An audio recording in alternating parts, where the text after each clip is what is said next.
Bonjour à tous, j'espère que vous allez bien. Alors, je vous me présente, je suis Nezha, la monitrice de code français de la conduite en toutes les catégories de permis. Dans cette chaîne, je vais vous expliquer les principes de base du code et les méthodes pour mieux apprendre, ainsi que des séries destinées à ceux qui sont sur le point de passer l'examen de la conduite. N'hésitez pas à me poser toutes vos questions dans les commentaires. À bientôt, je vous aime.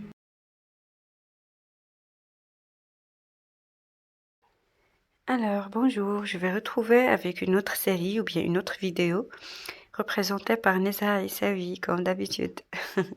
Alors, on commence. La première question, la vitesse est limitée à 80, ou bien à 90 km par heure, à 100 km par heure, ou bien à 110 km par heure. Alors, la vitesse est limitée ici, c'est à 100, parce que la route nationale, c'est toujours sa limitation de vitesse, c'est 100. L'autoroute, c'est à 120. La vie, c'est 60. Voilà trois routes qu'on a, ou bien trois limitations de vitesse qu'on a. La ville, c'est 60. La route nationale, c'est 100. L'autoroute, c'est 120. Toujours le plafond. Du coup, c'est 100 km par heure. Mais je peux rouler quand même à 90 ou bien à 80 ou bien à 100. C'est bon?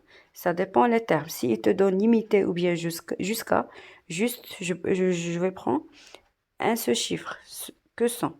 Par contre, si il me dit je roule à 80 ou bien 90 ou bien 100, les trois premiers. Attention, en termes. Il joue avec les termes. Ça change la réponse complètement. D'accord? C'est une limitation de vitesse dans une route nationale, c'est 100. Mais je peux rouler à 80, 90, c'est 100. Alors, c'est bon?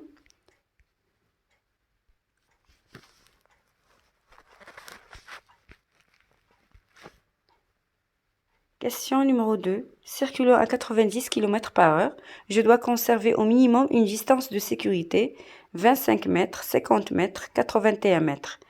Alors ici, comment se calcule la distance de sécurité? On prend toujours la vitesse qu'on a, c'est-à-dire 90. On lui lève le zéro, la dixième de vitesse qu'on a, multiplié en même chiffre. C'est-à-dire au carré. 9 fois 9 égale 81. C'est ce qu'on appelle la distance d'arrêt. Et il y a une autre distance qui s'appelle la distance de sécurité. C'est fois 6. Toujours la même technique. On le lève le zéro, mais la dixième de vitesse, c'est fois 6, multiplié par 6. C'est bon? Alors, s'il me donne la distance de sécurité, c'est 9 fois 6 égale 54, approximativement 50, ou bien à peu près 50. Mais s'il me donne la distance d'arrêt, c'est 9 fois 9 égale 81. Alors, attention, il y a une grande différence. Ça dépend de la distance. La distance de sécurité, c'est 54. La distance de freinage ou bien d'arrêt, c'est 81. Voilà la différence.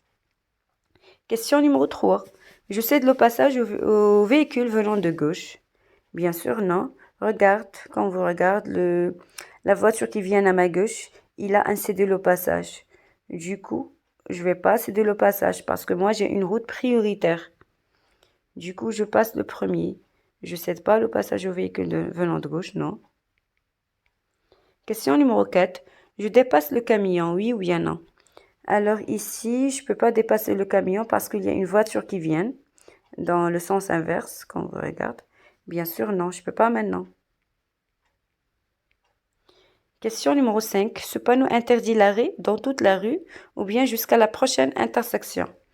Ici, j'ai le panneau interdit l'arrêt et le stationnement et il y a une petite flèche au-dessus, c'est-à-dire après le panneau. S'il était la flèche en haut comme ça, c'est après. Des fois, il te donne la flèche en bas. S'il était la flèche en bas, c'est-à-dire avant le panneau. Du coup, ici, juste après le panneau. Interdit l'arrêt et le stationnement après le panneau. Mais c'est pas dans toute la rue, parce que la rue, il y en a plusieurs intersections. C'est bon? Alors, jusqu'à la prochaine intersection. Question numéro 6. Je cède le passage au véhicule venant de droite. Bien sûr, non, parce que ça, c'est sortie de garage. Juste une sortie de garage, c'est pas une intersection. Attention, fais la différence entre une intersection, une ruelle, ou bien une sortie de garage. C'est bon? Alors, s'il était une sortie de garage, ou bien parking, ou bien sortie stationnement, je ne cède pas le passage. C'est bon? Ils sont pas prioritaires. C'est moi qui j'ai la priorité. Alors, mais s'il était une intersection, bien sûr, je cède le passage. Du coup, ici, je cède le passage au véhicule venant de droite. Non, juste une sortie de garage. Question numéro 7. Je peux circuler sans feu? Non, jamais. Même si il est éclairé, je peux pas. Toujours, on circule avec les feux de croisement et les feux de position. Dans une ville bien éclairée, on circule avec les deux feux. Soit position uniquement, soit croisement uniquement. Alors, ça va être les deux feux. Jamais sans feu, parce que j'ai un manque de visibilité. Je vois pas bien au soir. Question numéro 8. Le nombre de piétons tués est plus élevé chez les adultes ou bien les enfants et les personnes âgées? Bien sûr, les enfants et les personnes âgées ne savent pas traverser la route. C'est pour cette raison. Les adultes, non. Question numéro 9. Je laisse passer les véhicules qui viennent en face. Bien sûr, c'est oui. Ils sont prioritaires que moi. Voilà. Ma voie déjà, il n'est pas vide. Bien sûr, quand je vais dépasser, je laisse les véhicules qui viennent en sens inverse, bien sûr. Non. Question numéro 10. Pour dépasser ces cyclistes, je dois laisser un intervalle latéral minimum de 0,50, 1 mètre ou bien 1,50. Ici, il y a déjà une règle. Pour dépasser un cycle ou bien un moto, je vais laisser 1 mètre en ville et 1,50 m en dehors de la ville. Voilà la règle. Ici j'ai la ville, bien sûr, c'est 1 mètre. Question numéro 11. J'ai la priorité de passage sur ce petit pont. Bien sûr, non. Le pont, s'il était engagé le premier, celui qui engage le premier qui est prioritaire. Moi, je me suis pas encore engagée, du coup, j'ai pas de priorité. Même s'il était vide, toujours, j'ai pas la priorité. Quand je m'engage, oui. Mais ici, j'ai pas encore engagé. Bien sûr, non. Question numéro 12. Pour dépasser ces véhicules, je peux emprunter la 3e voie. Bien sûr. C'est une autoroute là. Alors, s'il était une autoroute ou bien une route à sens unique, bien sûr, je peux emprunter la 3e voie. Juste pour faciliter le camion, la circulation. Question numéro 13. Le panneau annonce une descente dangereuse, un débouché sur un berge ou bien un pont mobile. Ici, bien sûr, j'ai un débouché sur un berge. C'est pas une descente dangereuse et c'est pas un pont mobile. Question numéro 14. Pour mieux me guider, je suis de près de véhicules qui me précèdent. Bien sûr, non. Il faut être loin parce que j'ai un manque de visibilité. Les conditions de météo, on augmente la distance de sécurité. Alors, cette distance, il est courte. Il faut augmenter le double par rapport à une route sèche. Toujours, on augmente la distance de sécurité. Du coup, je suis de près le véhicule qui me précède. Bien sûr, non. Il faut être loin. C'est pas proche. Question numéro 15. Ce panneau me concerne si je conduis une camionnette. Oui ou non? La camionnette, ça considère permis voiture. La camionnette genre pick-up ou bien Honda. Bien sûr, ça considère permis voiture. Il a juste 3 tonnes et demie. Du coup, ça me concerne pas et ça concerne pas les camionnettes, ça. Ça, qui dépasse pour les véhicules qui dépassent 3 tonnes et demie. Qui dépasse, qui ont 3 tonnes et demie, ça me concerne pas. C'est-à-dire la voiture, il a 3 tonnes et demie. Ou bien la camionnette aussi, il a juste 3 tonnes et demie. Du coup, ça me concerne pas ce panneau. Ça concerne les poids lourds. Parce que les poids lourds qui dépassent 3 tonnes et demie. Toujours qui dépasse le chiffre qui est interdit. Le chiffre même, c'est autorisé. C'est-à-dire la voiture et la camionnette, bien sûr, non. Ce panneau me concerne si je conduis une camionnette, bien sûr, non. Question numéro 16. Dès que j'aurai croisé ce piéton, je devrais passer en feu de route. Bah oui, toujours. En dehors de la ville, il n'y a pas d'éclairage et il y a des piétons. Bien sûr, pour le croiser, je devrais passer en feu de route, les phares. Par contre, les voitures, non. Question numéro 17. Je dépasse les camions par droite ou bien je m'insère derrière eux. Ici, je m'insère derrière eux parce que j'ai une autoroute. Bien sûr, on dépasse jamais par droite. Toujours, on dépasse par à gauche. Le dépassement normal par à gauche. Question numéro 18. Je peux passer si je vais en face, oui ou non. Si je vais à droite, oui ou non. Ici, l'agent, il me donne de dos. S'il me donne de dos ou bien de face, je m'arrête. Que ce soit ma direction, soit en face, soit à droite. Non, je peux pas. De dos ou bien de face, je m'arrête. Par profil, je passe. S'il me donne profil à gauche ou bien profil à droite, je passe. De dos, de face, je m'arrête. Question numéro 19. Je vais tout droit, je peux dépasser cette voiture. Bien sûr, ici, j'ai une intersection avec un feu vert, avec la priorité, bien sûr. Je peux dépasser parce que j'ai un feu vert et je respecte la flèche. J'ai une flèche tout droit. Bien sûr, je peux dépasser et je continue tout droit. J'ai déjà respecté la flèche. Et cette voiture, il n'y a pas de clignotant. C'est bon? Alors, bien sûr, je peux dépasser, sauf en cas de feu vert. Sinon, on ne dépasse jamais dans une intersection, que ce soit le panneau. Question numéro 20. Je conduis depuis longtemps et je suis fatiguée. Je dois rouler moins vite ou bien je m'arrête dès que possible. Ici, bien sûr, je m'arrête le plus tôt possible, bien sûr. Je ne peux pas rouler moins vite, juste pour éviter les accidents. Question numéro 21. Je vais devoir céder le passage à droite, oui ou non, à gauche, oui ou non. Ici, j'ai pas un céder le passage, j'ai une route prioritaire. Voilà. Toujours, ce panneau signifie une route prioritaire. Du coup, je vais pas céder le passage ni à droite ni à gauche, je passe le premier. Question numéro 22. Je peux prendre la sortie annoncée? Eh ben non, parce que je suis à gauche. Ici, j'ai une autoroute. Pour prendre la sortie annoncée, c'est-à-dire la sortie d'autoroute. Pour prendre la sortie d'autoroute, il faut être à droite, c'est pas à gauche. À gauche, je vais continuer dans l'autoroute. Je peux pas sortir. Ça dépend de la position. C'est toujours le volant qui précise la position du véhicule. Si j'étais à gauche, non. Si j'étais à droite, oui. Question numéro 23. Vérifier périodiquement la pression de roue des secours est utile. Bah oui, toujours, périodiquement, fréquemment.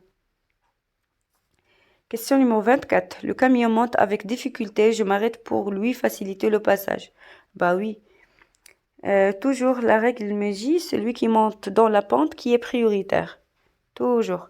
Alors, parce qu'il a un manque de visibilité, il monte avec difficulté. Il a la difficulté. S'il a la difficulté, bien sûr, il passe le premier. Du coup, le camion qui monte, bien sûr, je cède le passage. Question numéro 25. Je suis obligée de tourner à droite. Bah oui, j'ai une flèche, un contournement obligatoire vers droite. Toujours les rangs en bleu, ce sont des obligations. Du coup, je suis obligée de tourner à droite. Question 26. Je suis la voiture blanche ou bien je m'arrête? Bien sûr, je suis pas. Je m'arrête ici parce que j'ai un passage piéton et toujours la priorité, je le donne au piéton. S'il était le piéton engagé dans la route ou bien dans la chaussée, je donne la priorité. Toujours la priorité au piéton s'il était engagé dans la chaussée. Même si j'ai un feu vert, même s'il n'y a pas de passage piéton, toujours la priorité au piéton s'il s'engage. Voilà la règle. Question numéro 27. Pour consommer moins de carburant, je place mon chargement à l'intérieur de ma voiture ou bien sur le toit de ma voiture. Ici, à l'intérieur de ma voiture. Si je charge mes bagages sur le toit de ma voiture, je vais consommer le carburant. Juste pour éviter la consommation, il faut les placer à l'intérieur de ma voiture, c'est-à-dire dans le coffre. Question numéro 28. L'airbag ou bien coussin gonflable, il complète la ceinture de sécurité ou bien il substitue à la ceinture de sécurité. Non, toujours l'airbag, il complète juste le rôle de la ceinture. Il ne substitue jamais, c'est-à-dire il ne récupère pas. Question numéro 29. Je vais aux faces. Je devrais céder le passage au cyclomoteur, oui ou non. Marquer un arrêt de la ligne stop, oui ou non. Je vais en face. Je devrais céder le passage au cycle. Bien sûr, oui. J'ai un stop obligatoire. Je dois marquer l'arrêt et je vais céder le passage de tout le monde, de toutes les usagères, à droite, à gauche, en face. Et je marque un arrêt de la ligne de stop, bien sûr. Question numéro 30. La signalisation indique un rétrécissement ou bien obligé à tourner à gauche. Ici, j'ai des travaux. J'ai un marquage rouge. S'il était en rouge, juste des travaux ou bien des chantiers. J'ai des chantiers, finalement, la route, il va rétrécir. Juste, il indique un rétrécissement. Qui m'oblige à tourner à gauche, ça va être en bleu. C'est le même panneau, le même symbole, mais ça va être en bleu. C'est un virage ou bien obligé à tourner à gauche. Ce sont des balises. Question 31. Les risques de chute-pierre commencent au panneau à 150 mètres à 300 mètres. Ici, j'ai le panneau de chute-pierre et commence à 300 parce qu'il n'y a pas de flèches. S'il n'y a pas des petites flèches au-dessus, c'est-à-dire C'est juste il commence à 300 ou bien après 300 ou bien dans les 300. Voilà le terme. Sinon, s'il y a des petites flèches à côté de 300, ça va être étendu. Il s'étend sur 300 et il commence à 150. Parce que normalement, toutes les triangulaires de danger, ils commencent à 150 en dehors de la ville et 50 mètres en ville. Du coup, s'il y a des petites flèches ici à côté de 300, il s'étend sur 300, étendu, et commence à 150. S'il n'y a pas de flèches, juste il commence à 300 ou bien après 300. Voilà la règle. Du coup, à 300. La question numéro 32. Dans cette rue, je peux rouler en feu de position uniquement, en feu de croisement, en feu de route. Ici, j'ai la ville bien éclairée, toujours on circule avec les feux de position et croisement en parallèle. Les deux feux, soit position uniquement, même si ça écrit uniquement, ou bien seul. C'est-à-dire soit position seulement, soit croisement seulement. Du coup, croisement et position dans la ville bien éclairée. Parce que feu de position, on utilise soit pour stationner en dehors de la ville s'il n'y a pas d'éclairage, ou bien pour circuler dans une ville bien éclairée. Et feu de croisement, c'est tout le temps. Soit on utilise tout le temps, soit en conditions de météo, soit en ville bien éclairée, soit en dehors de la ville s'il n'y a pas d'éclairage, s'il vient quelqu'un, il me croise avec le feu de route, je rechange en feu de croisement, ou bien en tunnel. Toujours, feu de croisement, on utilise tout le temps. Du coup, c'est position et croisement. C'était le cas. Question numéro 33. Je conduis depuis 4 heures, je suis fatiguée. Mes risques d'avoir un accident sont approximativement multipliés par 4, oui. Ça dépend des heures que je conduis. Je conduis 4 heures, alors ils peuvent être un accident multiplié par 4. Question numéro 34. Je tourne à gauche. Je cède le passage. En face, oui ou non. À droite, oui ou non. Ici, quand je tourne à gauche, je cède le passage en face. Il m'oblige, bien sûr. Si je tourne à gauche, obligatoirement, je cède le passage en face. Il sera à ma droite. C'est pour cette raison. Soit je vais tourner à gauche moi-même, soit il vient de tourner à gauche. Soit sa direction, soit ma direction, ça ne change pas la règle. C'est toujours en face, bien sûr, je cède le passage en face. Quand je tourne à gauche, sinon je tourne à droite ou bien j'allais tout droit, non, ça va être non. Seulement à gauche. À droite, bien sûr, c'est une intersection prioritaire à droite. Je cède le passage à droite, c'est un croisement, et je cède le passage en face quand je tourne à gauche. Quand je tourne pas à gauche, non, je cède pas le passage. Voilà la règle. En face, oui, à droite, oui. Question numéro 35. Pour être bien installé au volant, le réglage au siège doit permettre d'être le plus proche possible de pare-brise. Bien sûr, non. Non, il faut être loin, juste pour éviter les accidents et les accrochages. Question numéro 36. La circulation est bloquée. Je laisse passer la voiture bleue. Bah oui, ça c'est question piège. S'il était l'embouteillage ou bien la circulation il est bloquée, je cède le passage. Mais c'est pas une obligation. Bien sûr, je suis prioritaire que lui. Je cède pas le passage, sortie stationnement, sortie de garage. Mais s'il était l'embouteillage ou bien la circulation il est bloquée, ou bien des fois il te donne les véhicules devant moi sont à l'arrêt. Je vais céder le passage tout simplement, juste pour ne pas gêner la circulation, pour ne pas bloquer la route. C'est pour cette raison. Question numéro 37. La signalisation annonce une fin d'autoroute, oui ou non? Un poste de payage, oui ou non? Ici, j'ai une fin d'autoroute, bien sûr. L'autoroute avec une barre rouge, bien sûr, c'est une fin d'autoroute. Oui, un poste de péage, non, ça écrit pas. Il n'y a pas de poste de péage, pardon. Un poste de péage, pardon. Je m'excuse. Oui, bien sûr. Non, il n'y a pas de poste de péage. Question numéro 38. Je m'arrête et je laisse traverser les piétons ou je prends la voie de gauche et je passe. Bien sûr, toujours la priorité aux piétons s'ils s'engagent dans la chaussée. Je m'arrête et je laisse traverser les piétons. Question numéro 39. Je ralentis, je maintiens mon allure ou bien j'accélère. Ici, j'ai une voiture qui vient de me dépasser. Si quelqu'un vient de me dépasser, je maintiens mon allure et je serre à droite le maximum. Du coup, je maintiens mon allure, c'est-à-dire je reste sur la même vitesse. Voilà. Je ralentis pas et j'accélère pas. Question numéro 40. Ce voyant, s'il s'allume alors que je circule, signifie que le moteur chauffe anormalement, oui ou non? Que je dois m'arrêter immédiatement, oui ou non? Bon, voilà, j'ai un surchauffe du moteur. Le surchauffe du moteur, c'est oui. Et que je dois m'arrêter immédiatement. Bien sûr, je m'arrête le plus tôt possible. Bon, voilà, on a fini aujourd'hui. Merci pour votre attention, comme d'habitude. Merci beaucoup. Bonne fin de soirée. Au revoir.